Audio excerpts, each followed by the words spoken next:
Tell us about yourself and why you are interested in this position.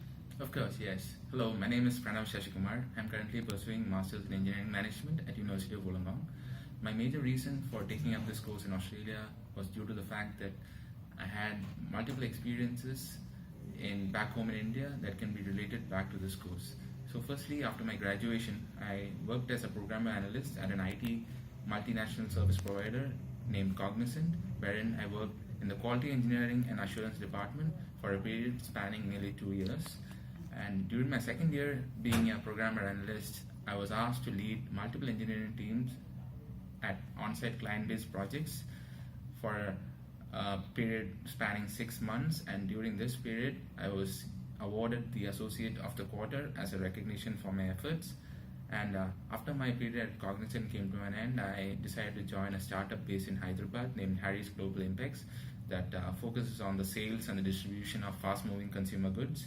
And during this period, I started off as a business development executive, wherein my responsibilities involved making cold calls, marketing campaigns, wherein I had to make our diverse range of products as attractive as possible to the customers, and finally come up with innovative solutions for a better future for the existing customer problems. And the skills I've gained through these through being a business development executive helped me tremendously, as I got very good feedback from my director as well, and this resulted in me getting promoted to assistant sales manager within 18 months, and during which my responsibilities changed to being someone who sets and monitors the targets of the sales executives and managing the supply chain network of the company. And through these two experiences, I have gained knowledge and practical exposure to varied disciplines, that is engineering and management. So keeping that in mind, I decided that doing a course in engineering management would solidify my knowledge base and act as a bridge between engineering and management, thereby enhancing my skills even further so that I can get better career opportunities in the future.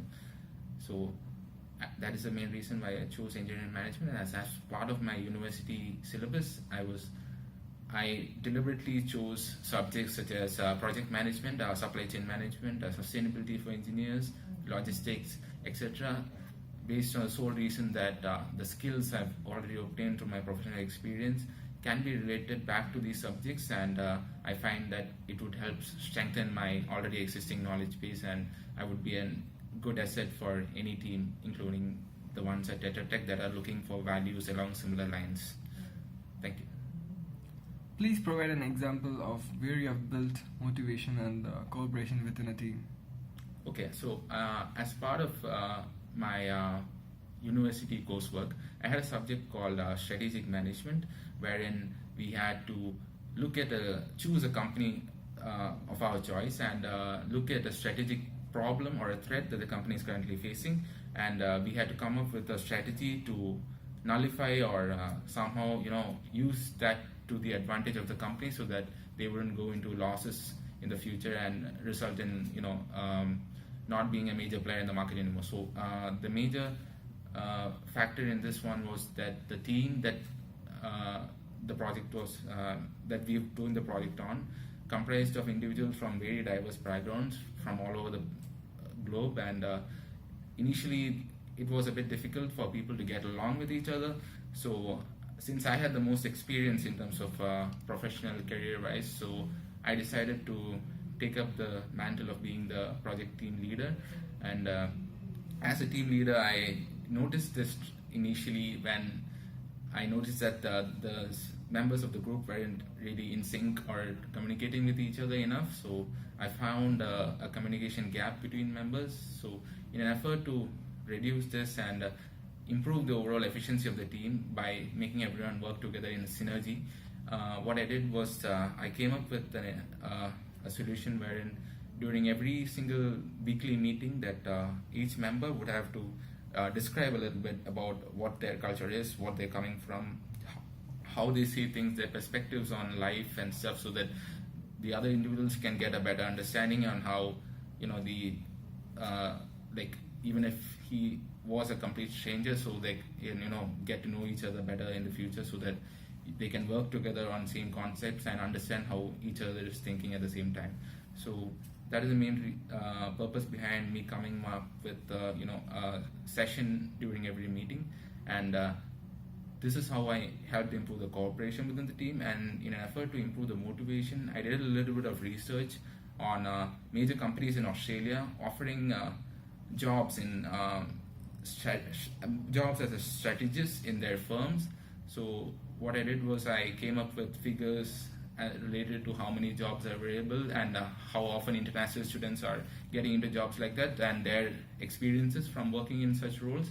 So when I came up with all sorts of data, the members were really impressed. They were really interested in a career in this subject. So I was able to push them to new limits that they had not explored before. So this helped me get a maximum output out of my project team, and we ended up getting a distinction in the subject as part of the group project, and I was very proud of what I was able to achieve with a group of members from very diverse cultural backgrounds. Okay. Have you ever encountered a problem which required you to come up with a particularly creative solution? Yeah, there has been an instance where I've come up with a creative solution. So this goes back to my hometown back in India, in Kerala, wherein we have monsoon like 6 months in a year. So it's when it rains, it's like very it comes with aplomb, like there are lots of thunderstorms, lightning, and normally the aftermath of this is that the next day when you look at the condition of the roads, it's going to be carved open with potholes and all sorts of other deformations that it's going to make life for motorists and people traveling on a day-to-day basis on the roads really a nightmare.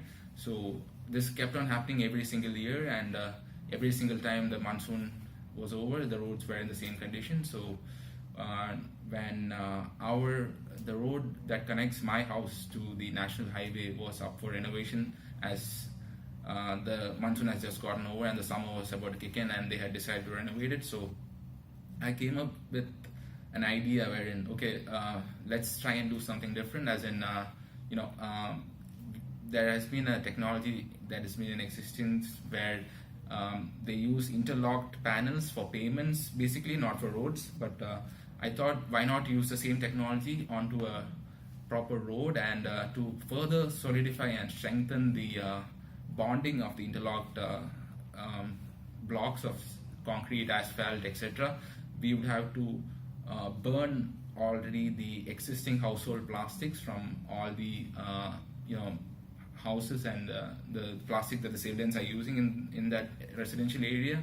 We use that plastic, we melt it down, and that can act as a glue to bond the interlocked blocks together, and this would last a much longer time than conventional roads or even conventional interlocked roads. So this was the idea, and I had proposed it, and the president of our residents association, being quite an open-minded individual, he took it up and he did it as an experiment. And even though there were quite a lot of skeptics within the association who didn't think that this would work out, but after the next monsoon had gotten over, we could see the significant difference. That is, there wasn't much of a hazard anymore for the motorists, and the roads were almost in pristine condition as they were even before the monsoon had started. So that was a huge success out of a creative thought that I had come up with.